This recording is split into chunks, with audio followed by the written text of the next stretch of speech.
Bismillahirrahmanirrahim. Assalamualaikum warahmatullahi wabarakatuh. Kami dari kelompok 6 yang beranggotakan Dito Mardian, Latifah, Muhammad Agung Pratama ingin mempresentasikan hasil diskusi kami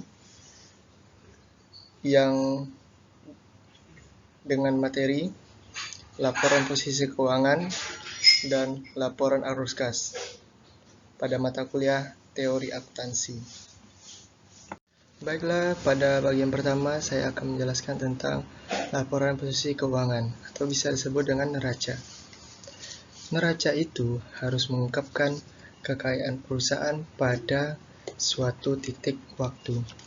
Kekayaan di sini artinya sebagai nilai sekarang dari semua sumber daya yang dikurangi dengan nilai sekarang dari semua kewajiban. Pengukuran nilai pada akuntansi itu sudah bermacam-macam ragamnya. Akibatnya, pada neraca ini untuk pengukuran nilai sekarang itu tidak bisa secara luas untuk semua aset dan semua liabilitas. Nah, di sini kita dapat lihat pengukuran itu terbagi atas 3. Yang pertama, pengukuran itu berorientasi pada masa lalu, yang artinya itu biaya historis, pengukuran historis. Yang kedua, berorientasi pada masa sekarang atau jumlah penggantian, replacement amount. Yang ketiga, itu berorientasi pada masa depan, jumlah yang diharapkan, expected amount. Nah, selama bertahun-tahun teori akuntansi itu memperdebatkan masing-masing pendekatan pengukuran alternatif. Bagi mereka yang menyukai biaya historis, mendasarkan argumen mereka bahwa biaya itu objektif dan dapat diverifikasi. Biaya historis itu tidak didasarkan pada estimasi subjektif, melainkan ini adalah hasil dari kesepakatan antara pembeli dan penjual dalam transaksi yang wajar. Nah, beberapa ahli teori akuntansi telah menyarankan bahwa biaya historis itu sebenarnya mewakili nilai sekarang dari arus kas masa depan yang diharapkan pada saat pertukaran terjadi. Ada juga di sini bahwa penentang biaya historis berpendapat nilai itu dapat berubah seiring berjalannya waktu. Akibatnya, biaya historis itu tidak relevan sebagai penilaian. Ahli teori akuntansi saat ini atau SEC dan FASB sama-sama mengakui bahwa pengungkapan laporan keuangan harus berusaha lebih jelas mencerminkan keadaan ekonomi, dan bahwa biaya historis itu seringkali tidak mencerminkan kegiatan ekonomi.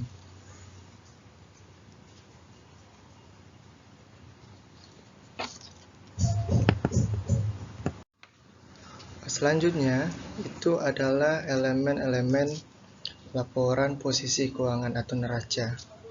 Di sini ada 3 elemen penting dalam posisi keuangan, laporan posisi keuangan. Yang pertama, itu ada aset. Yang kedua, ada liabilitas. Yang ketiga, itu ada ekuitas. Aset itu adalah sumber daya ekonomi kini yang bisa dikendalikan oleh entitas sebagai akibat dari peristiwa masa lalu. Sumber daya ekonomi itu adalah hak yang memiliki potensi untuk menghasilkan manfaat ekonomi. Contohnya apa? Dulu kita beli, misalnya tahun 2018, kita beli namanya mesin. Nah, mesin dulu itu Dulu itu adalah peristiwa masa lalu. Nah, mesin ini dibeli untuk apa? Untuk memproduksi misalnya apa? Sepatu atau baju. Nah, yang gunanya untuk menghasilkan penjualan atau untuk menghasilkan laba. Nah, itu yang namanya manfaat ekonomi. Yang kedua, itu liabilitas atau kewajiban. Itu adalah kewajiban kini entitas untuk mengalihkan sumber daya ekonomi sebagai akibat dari peristiwa masa lalu. Nah, kewajiban ini memungkinkan pengorbanan masa depan dari manfaat ekonomi yang timbul dari kewajiban sekarang dari suatu entitas untuk mentransfer aset atau memberikan layanan kepada entitas lain di masa depan. Selanjutnya, itu ada ekuitas. Ekuitas itu adalah kepentingan residual dalam aset entitas setelah dikurangi seluruh liabilitasnya. Dalam perusahaan bisnis, biasanya ekuitas itu adalah hak kepemilikan. Ekuitas dalam perusahaan bisnis berasal dari hak kepemilikan. Yang ini melibatkan hubungan antara perusahaan dan pemiliknya. Baik, selanjutnya saya akan menjelaskan tentang aset. Aset di sini itu dibagi atas ada aset lancar, ada investasi, ada PPE, property, plant and equipment, dan aset tidak berwujud, dan ada aset lainnya. Yang pertama, saya akan menjelaskan tentang aset lancar. Aset lancar itu adalah aset yang secara wajar diharapkan dapat direalisasikan dalam bentuk bisa itu tunai, atau bisa itu dijual juga, atau dikonsumsi selama siklus operasi normal bisnis, atau 1 tahun, mana yang lebih lama. Nah, siklus operasi normal di sini itu artinya sebagai waktu rata-rata yang dibutuhkan untuk memperoleh bahan, bisa juga untuk memproduksi produk, menjual produk, dan mengumpulkan hasil dari pelanggan. Aset lancar itu disajikan di neraca sesuai urutan likuiditasnya, dan pada umumnya mencakup kas dan setara kas, ada piutang, ada persediaan, dan ada biaya dibayar di muka. Nah, karena piutang itu biasanya dilaporkan pada apa? Pada jumlah yang mendekati diharapkan dengan nilai sekarang. GAAP itu mensyaratkan bahwa suatu item tidak boleh dinilai dengan jumlah yang melebihi nilainya saat ini. Dianggap tepat untuk melayan piutang pada realisasi bersih yang diharapkan dikurangi dengan jumlah yang tidak dapat ditagih. Makanya di sini disebut dengan estimate amount collectible. Estimasi jumlah yang dapat ditagih. Nah, selanjutnya, konvensi akuntansi konservatisme telah menghasilkan persyaratan bahwa biaya yang lebih rendah atau penilaian pasar digunakan untuk menilai persediaan. Sini disebut bahwa basis valuation dari inventory itu adalah lower of cost atau net realizable value. Bagaimanapun, pengguna laporan keuangan itu harus menafsirkan angka persediaan sebagai kurang dari harga jual yang diperkirakan. Selanjutnya, itu ada prepaid expenses atau biaya dibayar di muka.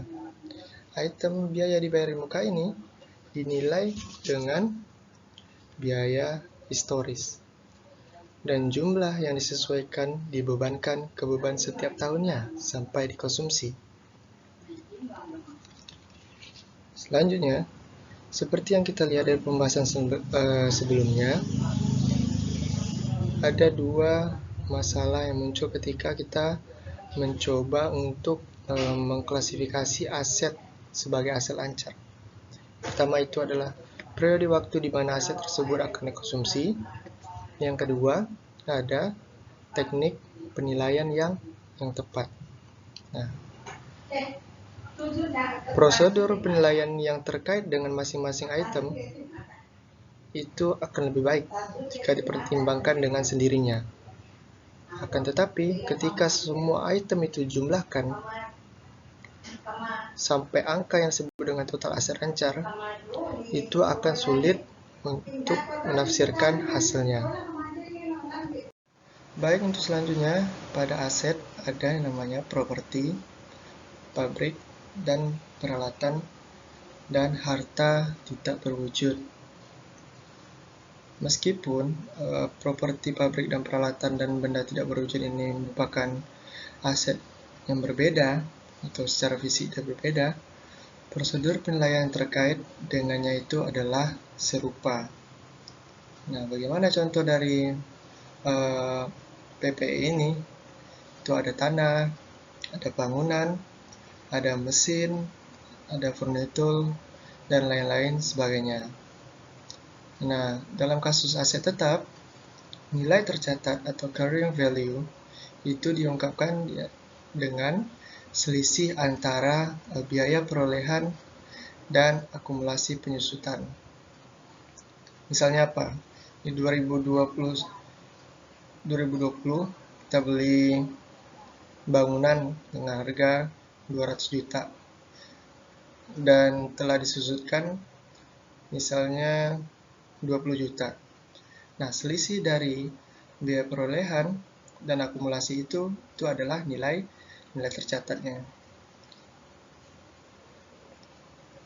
Kalau untuk harta tidak berwujud, itu diamortisasi. Jadi selisih dari nilai perolehan dan amortisasi itu dapat juga nilai tercatat. Apa saja dari contoh harta tidak berwujud? Ada hak paten, hak cipta, franchise, goodwill, trademarks, trade name, dan customer list. Nah, bagaimana dengan basis pengukurannya? Basis pengukuran dari PPE dan harta tidak berwujud ini adalah nilai masa lalu yang disesuaikan dengan depresiasi.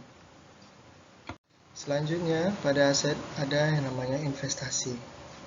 Investasi dapat dikategorikan menjadi tiga.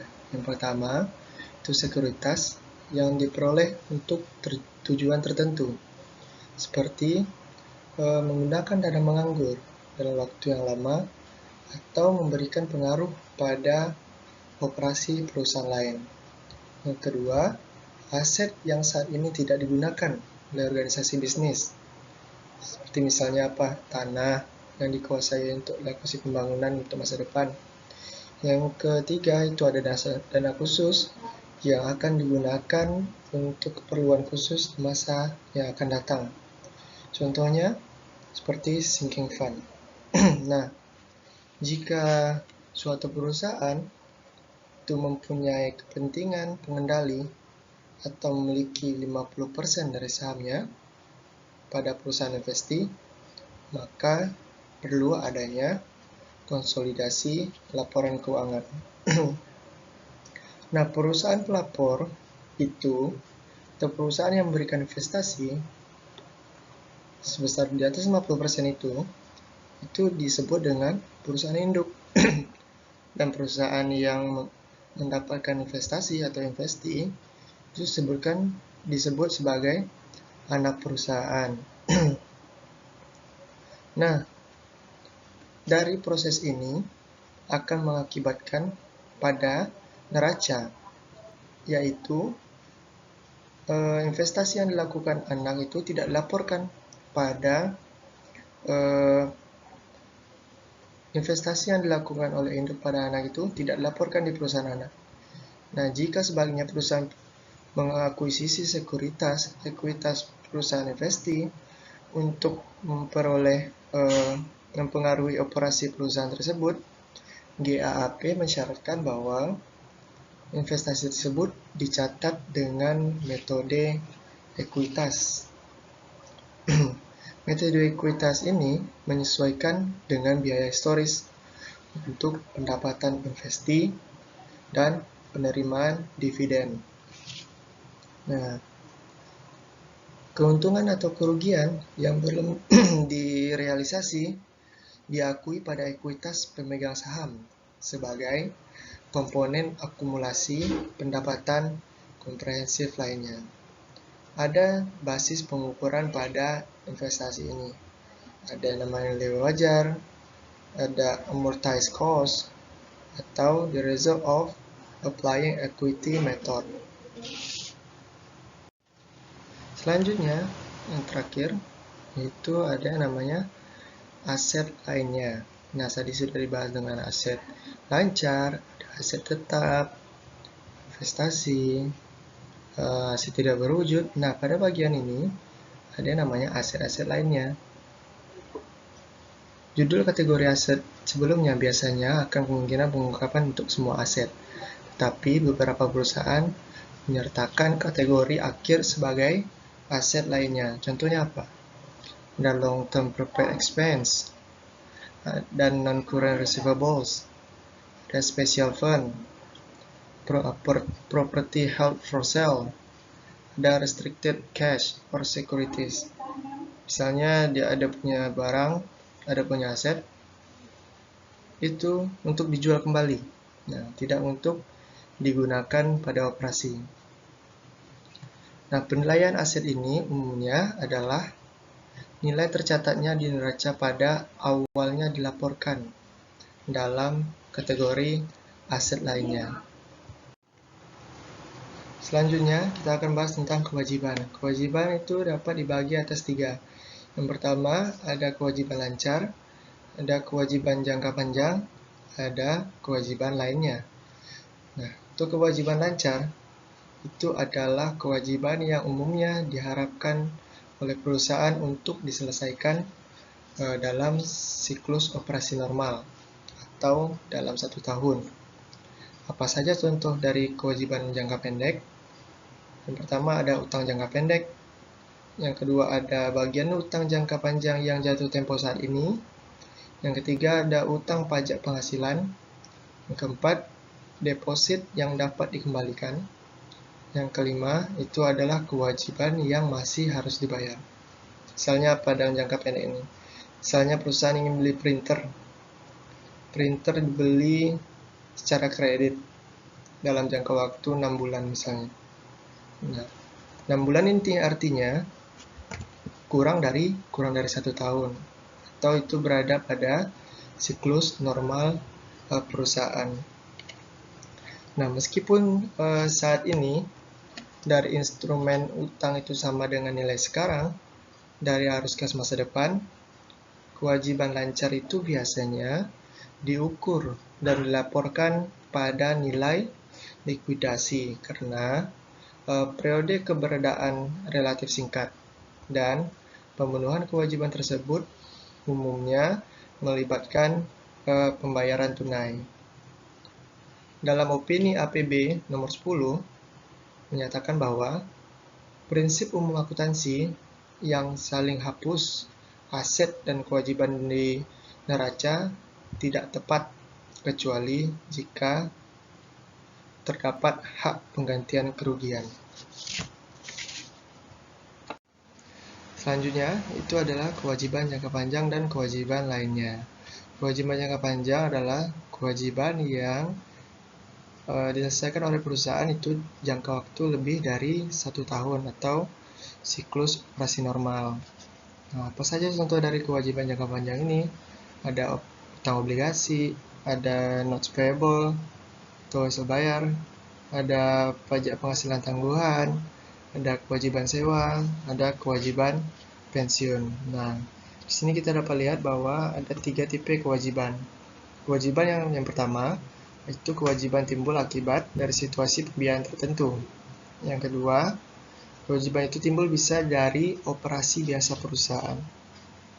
Dan juga kewajiban itu yang bergantung pada terjadinya atau tidak terjadinya satu atau lebih peristiwa masa depan untuk mengkonfirmasi jumlah yang harus dibayar atau penerima pembayaran atau tanggal pembayaran.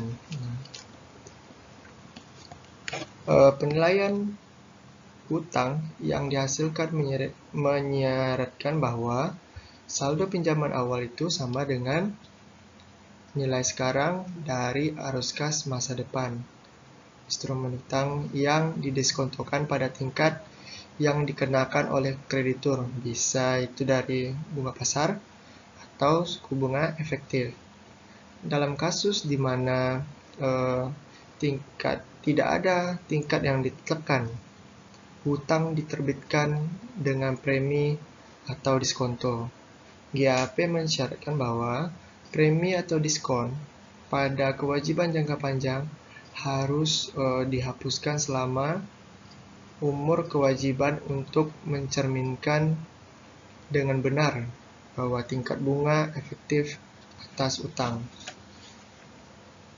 Selanjutnya, itu adalah penilaian dari kewajiban. Sama seperti halnya aset, kewajiban itu diukur dengan berbagai prosedur. Sebagian dari pengukuran kewajiban lancar itu mengabaikan time value of money. Nah, pengukuran awal sebagian besar dari kewajiban jangka panjang setara dengan nilai sekarang pembayaran masa depan yang didiskontokan dengan tingkat hasil yang berlaku pada tanggal penerbitan.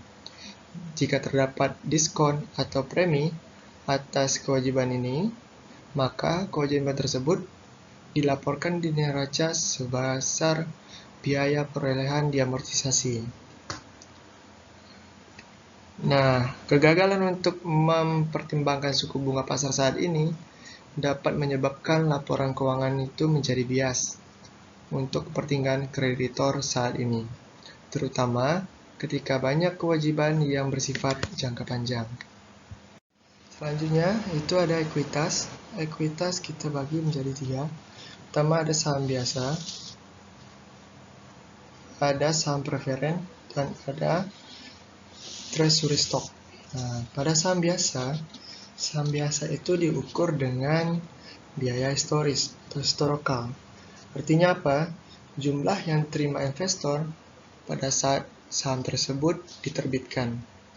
Setiap perbedaan antara harga jual dan per value atau nilai saham itu, nilai nominalnya, kemudian dilaporkan dengan tambahan modal setor.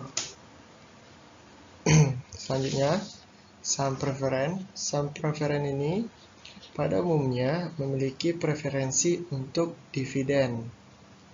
Nah, jumlah yang dividen yang dinyatakan harus dibayarkan kepada pemegang saham preferen sebelum dividen itu dibayarkan pada pemegang saham biasa.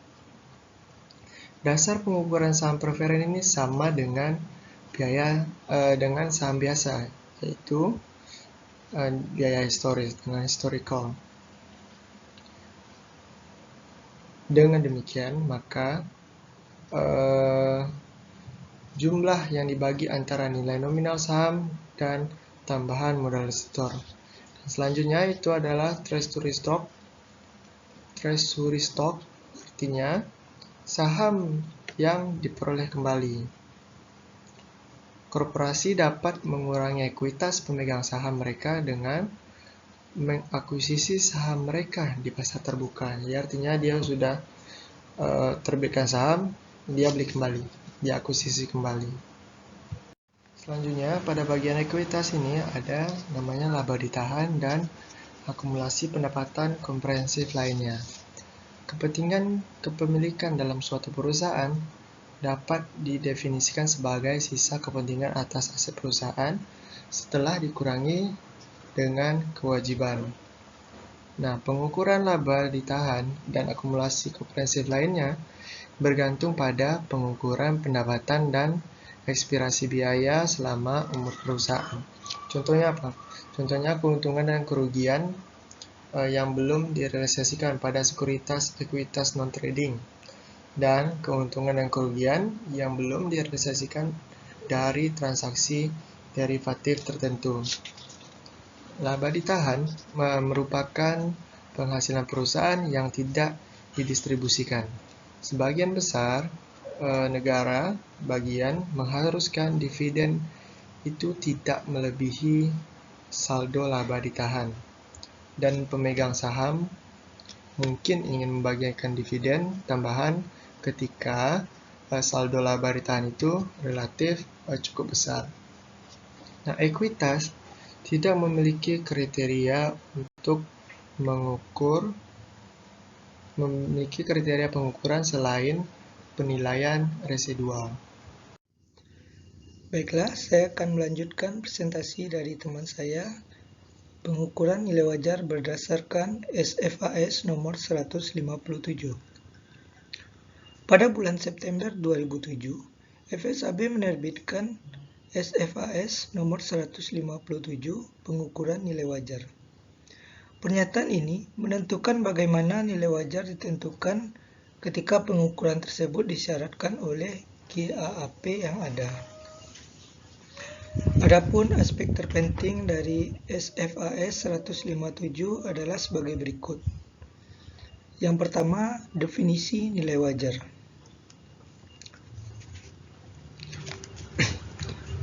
Definisi nilai wajar sebagai harga yang akan diterima untuk menjual aset atau dibayarkan untuk mengalihkan liabilitas dalam transaksi teratur antara pelaku pasar pada tanggal pengukuran. Definisi ini didasarkan pada harga keluar. Untuk sebuah aset, nilai wajar adalah harga jualnya. Sebaliknya, harga masuk suatu aset adalah harga yang akan dibeli. Harga keluar akan digunakan terlepas dari apakah entitas berencana untuk memiliki atau menjual aset. Yang kedua yaitu hierarki nilai wajar. Hierarki nilai wajar. SFAS nomor 157 menetapkan hierarki yang memperingatkan kualitas dan keandalan informasi yang digunakan untuk menentukan nilai wajar. Jika nilai wajar suatu aset atau liabilitas didasarkan pada informasi yang lebih dari satu level hierarki, klasifikasi nilai wajar bergantung pada input level terendah dengan pengaruh signifikan. Misalnya, jika pengukuran tertentu berisi input level 2 dan level 3, dan keduanya memiliki pengaruh signifikan, maka pengukuran tersebut termasuk dalam level 3. Yang ketiga yaitu pengungkapan. Persyaratan pengungkapan dirancang untuk menunjukkan keandalan relatif wajar pengukuran nilai. SFAS 157 mensyaratkan pengungkapan terpisah dari item-item yang diukur pada nilai wajar secara berulang. Misalnya, portofolio investasi versus item yang akan diukur pada nilai wajar dengan basis yang tidak berulang, seperti mengalami aset penurunan nilai. Berikut adalah pengungkapan utama yang diwajibkan pada setiap tahun dan intern tanggal neraca. 1. Untuk item-item yang diukur secara tidak berulang pada nilai wajar, diperlukan tabel terpisah untuk aset dan kewajiban. Yang kedua, untuk item yang diukur secara berulang pada nilai wajar, diperlukan tabel-tabel yang serupa dengan item yang tidak berulang. Yang keempat adalah modifikasi asumsi harga transaksi. Berdasarkan GAAP sebelumnya, ketika suatu item pada awalnya diakui transaksi atau harga masuk, harga yang dibayarkan untuk suatu aset dianggap nilai wajarnya tanpa ada bukti persuasif yang sebaliknya, karena harga keluar belum tentu sama dengan harga transaksi. Maka SFAS 157 menghapus anggapan tersebut. Sebaliknya, entitas harus mempertimbangkan apakah faktor tertentu jika ada mungkin mengidentifikasi bahwa harga transaksi tidak memiliki nilai wajar. Dengan demikian, penentuan harga nilai wajar terpisah harus dibuat. Posisi staf FASB FAS nomor 157/4. Beberapa kritikus FAS nomor 157 menyatakan bahwa hal itu menyebabkan atau memperburuk krisis pasar tahun 2007 sampai tahun 2008 dengan memaksa spiral ke bawah penilaian berdasarkan institusi yang tertekan. Mereka juga menyatakan keprihatinan bahwa sebagai akibat dari SFAS nomor 157 dan SFAS nomor 115, lembaga keuangan terpaksa membukukan kerugian atas sekuritas yang mungkin bernilai setelah pasar kredit krisis berlaku. Namun, pendukung standar menyatakan bahwa menangguhkan atau merevisi SFAS 157 akan merugikan investor yang berhak mengetahui nilai kini dari aset dan kewajiban entitas pelapor. Sebagai hasil dari sudut pandang yang berbeda ini, lembaga keuangan kelompok akuntansi dan lainnya meminta panduan dari SEC dan FASB tentang cara menentukan pengukuran nilai wajar dalam iklim ekonomi saat itu.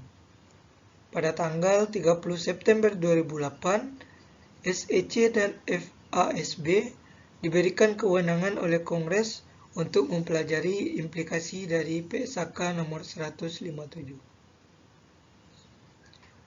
Pada tanggal 3 Oktober 2008, Presiden Bush menandatangani Undang-Undang Stabilitas Ekonomi Darurat tahun 2008 menjadi undang-undang.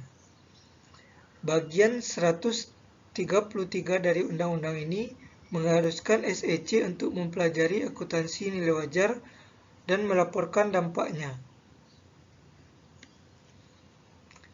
The Wall Street Journal melaporkan dalam analisisnya terhadap pengajuan publik bahwa 31 perusahaan keuangan dan kelompok perdagangan telah membentuk koalisi pada awal 2009 dan menghabiskan 27,6 juta US dollar untuk melobi legislator tentang aturan tersebut dari masalah lainnya. Setelah beberapa dengar pendapat yang kontroversial di Kongres, di mana otoritas penetapan standar FASB terancam oleh beberapa anggotanya, FASB mengubah FAS nomor 157 dengan menerbitkan FASB Staff Position. FSAP FAS nomor 157/4 memberikan panduan tentang bagaimana menentukan kapan volume dan tingkat aktivitas untuk aset atau liabilitas telah menurun secara signifikan dan mengidentifikasi keadaan di mana transaksi tidak teratur. Adapun faktor-faktor yang menunjukkan penurunan yang signifikan dalam volume dan tingkat aktivitas untuk suatu aset atau liabilitas dalam kaitannya dengan pasar normal untuk aset atau liabilitas yang sama atau serupa meliputi 1. Ada beberapa transaksi baru-baru ini. 2. Penawaran harga tidak berdasarkan informasi terkini. 3. Kuotasi harga sangat bervariasi, baik dari waktu ke waktu atau antara para pembuat pasar, misalnya beberapa pasar perantara. 4. Indeks yang sebelumnya sangat berkolerasi dengan nilai wajar aset atau liabilitas terbukti tidak berkolerasi dengan indikasi terkini tentang nilai wajar aset atau liabilitas tersebut. 5. Terdapat peningkatan signifikan dalam likuiditas tersirat dari premi risiko, imbal hasil atau indikator kinerja, seperti tingkat tunggakan atau tingkat kerugian, untuk transaksi yang diamati atau harga kuotasian jika dibandingkan dengan estimasi entitas pelapor atas arus kas yang diharapkan dengan mempertimbangkan semua pasar yang tersedia.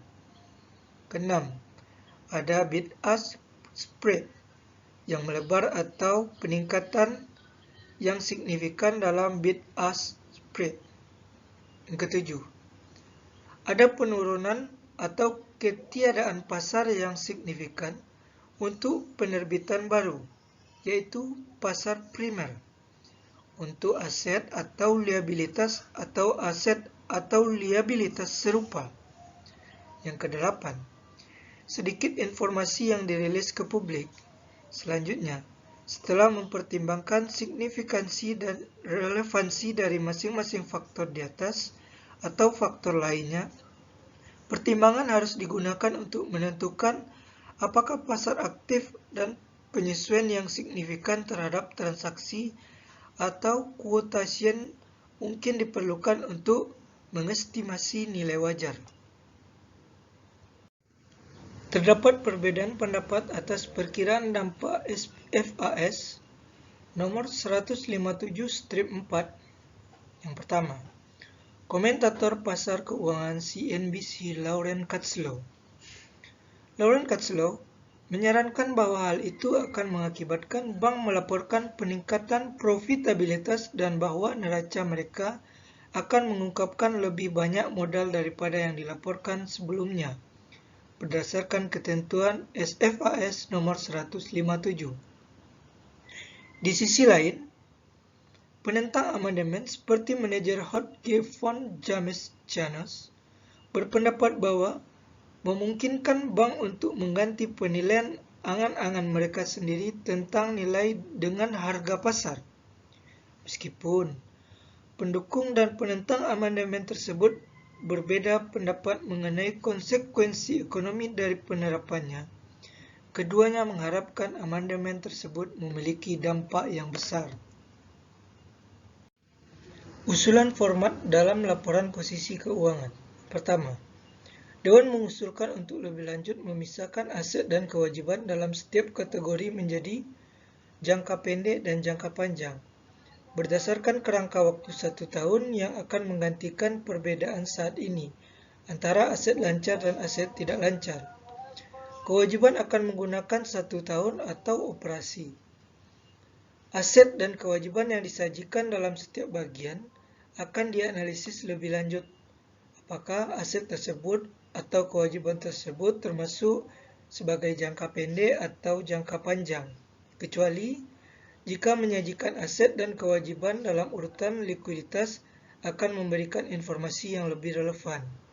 Yang kedua, Dewan juga menyarankan agar setara kas dianggap serupa dengan investasi jangka pendek dan disajikan terpisah dari kas. Seperti yang telah dibahas sebelumnya dalam bab ini, setara kas saat ini digabungkan dengan kas, karena FASB dan IASB telah mempertimbangkan bahwa setara kas sangat liquid dan pada dasarnya sama dengan kas. Mengevaluasi posisi keuangan perusahaan. Dalam beberapa tahun terakhir, analisis keuangan telah menyarankan agar penyesuaian dilakukan pada pembilang dan penyebut rasio ROA untuk meningkatkan penggunaannya dalam mengevaluasi profitabilitas. Penyesuaian yang disarankan mencangkup hal-hal sebagai berikut. Yang pertama, menentukan pendapatan berkelanjutan dengan menghilangkan efek setelah pajak dari item yang tidak berulang atau transitory dari laba bersih. Contoh, dari jenis item ini adalah biaya penurunan nilai aset, operasi yang dihentikan, dan pos luar biasa. Yang kedua, menghilangkan beban bunga setelah pajak untuk meningkatkan kompatibilitas perusahaan dengan menghilangkan dampak struktur modal pada rasio. Yang ketiga, membuat penyesuaian yang menggabungkan efek pembiayaan off balance sheet, evolusi dari laporan arus kas. Sebelum tahun 1971, laporan laba rugi dan neraca adalah satu-satunya laporan keuangan yang diisyaratkan berdasarkan GAAP. Namun, banyak perusahaan besar memasukkan laporan keuangan tambahan untuk mengungkapkan informasi relevan yang diperlukan untuk membuat keputusan ekonomi. Pengungkapan ini dilakukan sebagai tanggapan terhadap investor, kreditor, dan pihak lain yang menyuarakan keinginan untuk menerima informasi tentang aktivitas pendanaan dan investasi organisasi bisnis. Laporan dana pada awalnya tidak disiapkan secara seragam, dan metode sumber pelaporan serta penerapan sumber daya bergantung pada konsep dana yang disukai oleh entitas pelapor. Secara umum, konsep dana yang digunakan dapat dikategorikan sebagai kas, modal kerja, dan semua sumber keuangan. Konsep dana lainnya seperti aset cepat atau aset moneter bersih mungkin juga ditemukan. Akhirnya, jika konsep semua sumber dana keuangan digunakan, entitas melaporkan pengaruh dari semua transaksi dengan pihak luar. Konsep dana ini harus digunakan dalam hubungan dengan konsep dana lainnya, misalnya kas, modal kerja, dan mencakup semua item yang mempengaruhi pendanaan dan investasi perusahaan.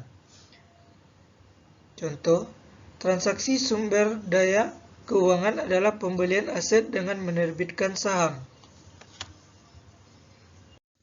Informasi arus kas. Kas masuk dan kas keluar bisnis adalah yang terpenting bagi investor dan kreditor. Penyajian informasi arus kas oleh badan usaha harus memungkinkan investor untuk 1. Memprediksi jumlah kas yang memungkinkan besar akan dibagikan sebagai dividen atau bunga di masa depan. 2. Mengevaluasi potensi risiko dari suatu investasi. FASB telah menetapkan pentingnya informasi arus kas dalam pertimbangannya. SFHC nomor 1 menyatakan bahwa pelaporan keuangan yang efektif harus memungkinkan investor, kreditor, dan pengguna lainnya untuk 1. Menilai prospek arus kas, dan 2. Untuk mengevaluasi likuiditas, solvabilitas, dan aliran dana. Demikian pula, SFHC nomor 8 menunjukkan bahwa informasi tentang arus kas entitas pelapor membantu pengguna untuk menilai kemampuan entitas untuk menghasilkan arus kas masuk bersih di masa depan. Dan informasi tentang arus kas membantu pengguna memahami operasi entitas pelapor, mengevaluasi aktivitas pendanaan dan investasinya, menilai likuiditas dan solvabilitas, dan menafsirkan informasi tentang kinerja keuangan. Tujuan laporan arus kas. Tujuan utama laporan arus kas adalah untuk memberikan informasi yang relevan tentang penerimaan dan pembayaran kas suatu perusahaan selama satu periode. Tujuan ini konsisten dengan tujuan dan konsep yang awalnya digambarkan dalam SFHC nomor 1 dan 5 dan kemudian dikonfirmasi dalam SFHC nomor 8. Tujuan dan konsep yang digambarkan dalam SFHC nomor 1 dan 5 dan kemudian dikonfirmasi oleh SFHC nomor 8 membuat FSAB menyimpulkan bahwa laporan arus kas harus menggantikan laporan perubahan posisi keuangan sebagai laporan keuangan yang disyaratkan. Laporan arus kas dimaksudkan untuk membantu investor, kreditor, dan lain-lain menilai arus kas di masa depan, memberikan umpan balik tentang arus kas aktual, mengevaluasi ketersediaan kas untuk dividen dan investasi, serta kemampuan perusahaan untuk membiayai pertumbuhan dari internal, sumber, dan mengidentifikasi alasan perbedaan antara laba bersih dan arus kas bersih. Alasan tambahan untuk fokus pada kas daripada modal kerja adalah kegunaan modal kerja yang dipertanyakan dalam mengevaluasi likuiditas. Artinya, saldo modal kerja yang positif belum tentu menunjukkan likuiditas, dan saldo modal kerja yang negatif mungkin tidak mengidentifikasi kurangnya likuiditas. Informasi lebih lanjut diperlukan tentang piutang dan pembiayaan persediaan untuk mengevaluasi keseluruhan badan usaha. Selanjutnya yaitu pada format laporan. Arus kas melaporkan perubahan selama periode akuntansi dalam bentuk kas dan setara kas dan dari aktivitas operasi, arus kas dari aktivitas investasi, dan arus kas dari aktivitas pendanaan. Pada arus kas dari aktivitas operasi, umumnya merupakan efek kas dari transaksi yang masuk ke dalam penentuan laba bersih yang tidak termasuk aktivitas pendanaan dan investasi. Pada arus kas dari aktivitas operasi ini, terdapat arus kas masuk dan arus kas keluar. Pada arus kas masuk ini terdapat transaksi penerimaan. Penerimaannya seperti penjualan barang dan jasa dan penagihan atas rekening atau catatan dari pelanggan. Kemudian penerimaan bunga dan dividen, dan semua penerimaan yang bukan merupakan hasil transaksi didefinisikan sebagai investasi atau aktivitas pendanaan. Selanjutnya pada arus kas keluarnya. Pada arus kas keluar ini terdapat transaksi pembayaran tunai. Pembayaran tunai untuk memperoleh bahan pembuatan barang untuk dijual kembali. Kemudian pembayaran tunai kepada pemasok dan karyawan lain, kemudian pembayaran tunai kepada pemerintah untuk pajak, bea, keuangan, dan biaya atau denda. Selanjutnya pembayaran tunai kepada pemberi pinjaman dan kreditor untuk bunga. Dan semua pembayaran lain yang bukan merupakan hasil transaksi dibutuhkan sebagai aktivitas investasi atau pendanaan. Jadi, arus kas dari aktivitas operasi ini dapat kita hitung melalui dua metode, yaitu metode langsung dan metode tidak langsung. Sesuai dengan PSAK nomor 95, mendorong perusahaan untuk melaporkan aktivitas operasi dengan melaporkan kelas utama penerimaan kas bruto, kelas utama pembayaran kas bruto, dan perbedaan di antara mereka seperti kas bersih aliran dari aktivitas operasi. Jadi, pelaporan penerimaan dan pembayaran kas bruto disebut metode langsung. Dan jika perusahaan yang memilih untuk tidak menggunakan metode langsung sebagai pelaporan informasi arus kas operasi mereka, maka mereka harus melaporkan jumlah arus kas operasi yang sama dengan menyesuaikan laba bersih untuk direkonsiliasi dengan arus kas operasi. Jadi hal ini termasuk dalam metode tidak langsung. Metode pelaporan ini tidak disebut metode tidak langsung. Metode tidak langsung ini bisa juga disebut dengan rekonsiliasi karena perhitungannya disertai dengan adjustment pada net income seperti depresiasi, amortisasi, gain loss dalam penjualan aktiva tetap, dan sebagainya.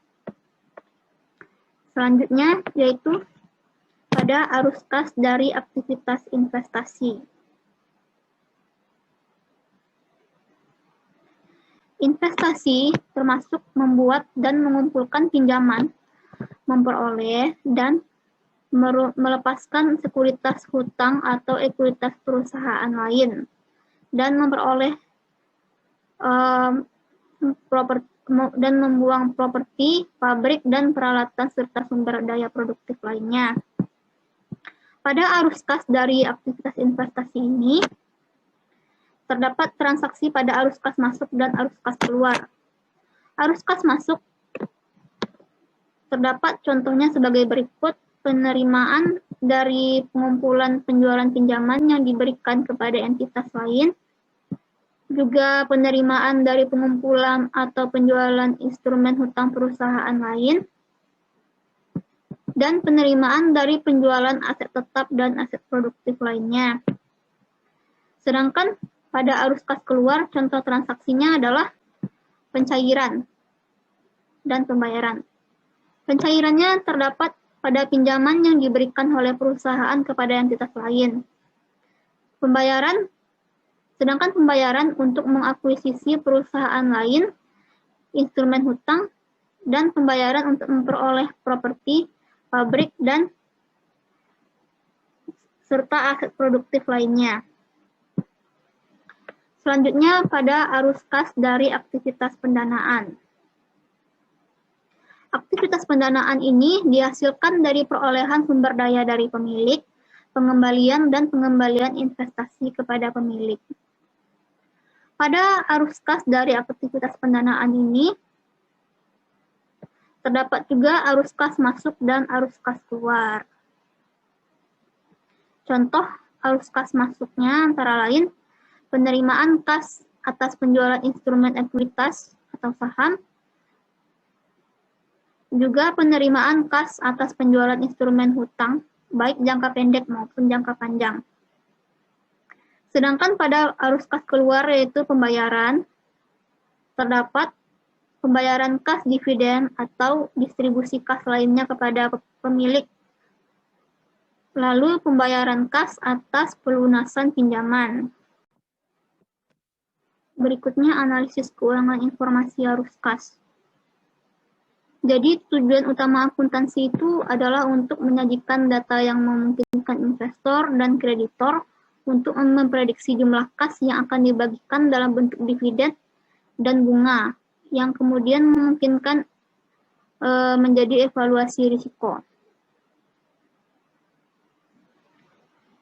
Jadi di sini dapat pengertian pendapatan bersih adalah hasil dari perubahan aset dan kewajiban sebagian lancar dan sebagian tidak lancar. Akibatnya, laba bersih tidak bisa disamakan dengan perubahan uang tunai. Jadi, laporan arus kas mengungkapkan pengaruh aktivitas pendapatan pada sumber daya kas. Jadi, hal ini bagaimana aset tersebut diperoleh dan bagaimana aset tersebut didanai. Kemudian, investor dan kreditor suatu perusahaan mengantisipasi pengembalian yang setidaknya sama dengan tingkat bunga pasar untuk investasi dengan risiko yang sama. Dengan kata lain, investor mengharapkan untuk menerima nilai sekarang yang didiskontokan dari arus kas masa depan yang sama dengan atau lebih besar dari investasi awal mereka. Inilah yang dikatakan arus kas masa lalu dari suatu perusahaan adalah dasar terbaik untuk meramalkan arus kas masa depan. Kemampuan untuk memprediksi pengembalian kepada investor dan kreditor agaknya kompleks karena manajemen mungkin memutuskan untuk menggunakan kas dalam berbagai cara, dan penggunaan kas saling terkait. Peneliti akuntansi tertarik untuk menentukan hubungan antara informasi akuntansi dan pengembalian keputusan.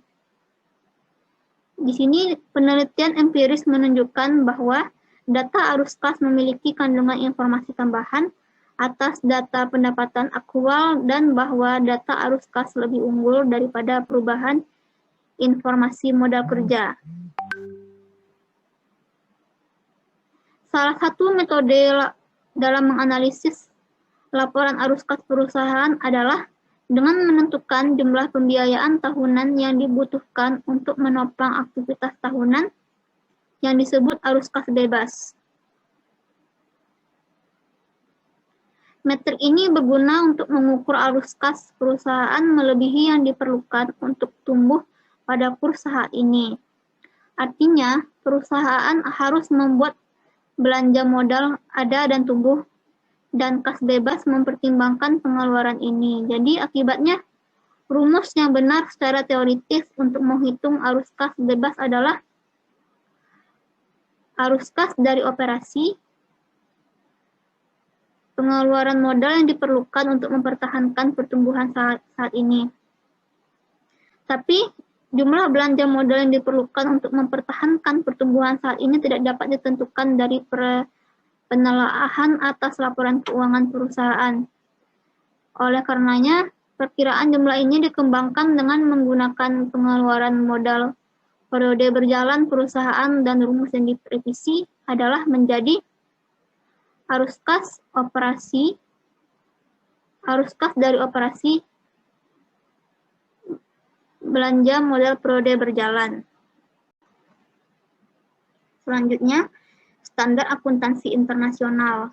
Di sini Dewan Standar Akuntansi Internasional telah membahas laporan posisi keuangan, membahas informasi yang akan diungkapkan pada neraca dalam IAS nomor 1 yang direvisi, kemudian membahas penyajian laporan arus kas dalam IAS nomor 7, kemudian membahas penyajian pengukuran nilai wajar dalam IFRS nomor 13. Yang pertama yaitu persiapan dan penyajian laporan keuangan. Di sini dibahas bahwa keputusan ekonomi yang dibuat oleh pengguna laporan keuangan memerlukan evaluasi kemampuan perusahaan untuk menghasilkan kas. Akibatnya, posisi keuangan suatu perusahaan dipengaruhi oleh sumber daya ekonomi yang dikendalikannya, struktur keuangannya, likuiditas, dan solvabilitasnya, serta kemampuannya untuk beradaptasi dengan perubahan lingkungan di mana perusahaan beroperasi. Kemudian yang kedua yaitu penyajian laporan keuangan. Pada IAS nomor 1, pengungkapan yang direkomendasikan untuk neraca serupa dengan USGAAP dengan beberapa pengecualian kecil. Awalnya, IASC mengambil posisi bahwa setiap perusahaan dapat menentukan berdasarkan sifat operasinya, apakah hal itu menyajikan aset lancar dan kewajiban lancar sebagai klasifikasi terpisah atau tidak, dan tidak mensyaratkan bahwa aset dan kewajiban disajikan dalam urutan likuiditas mereka. Kemudian pada laporan arus kas. Dalam IAS nomor 7, IASB menguraikan pengungkapan yang diperlukan dan format presentasi untuk laporan arus kas seperti UUSGAAP. Laporan tersebut melaporkan arus kas dari aktivitas operasi, investasi, dan pendanaan.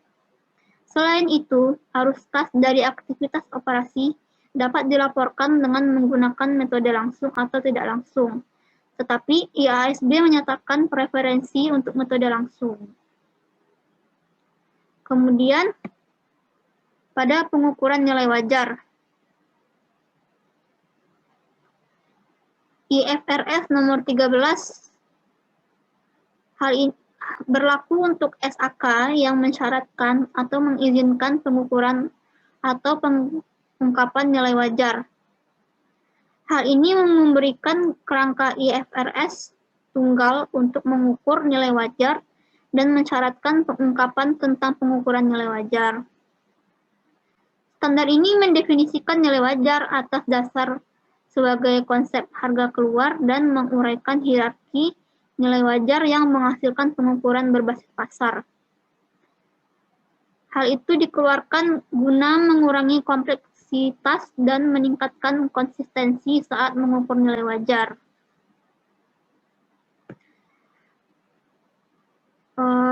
Mungkin sekian presentasi dari kami, dari kelompok 6. Lebih dan kurangnya kami mohon maaf sebesar-besarnya. Akhir kata, wabillahi taufiq wal hidayah. Wassalamualaikum warahmatullahi wabarakatuh.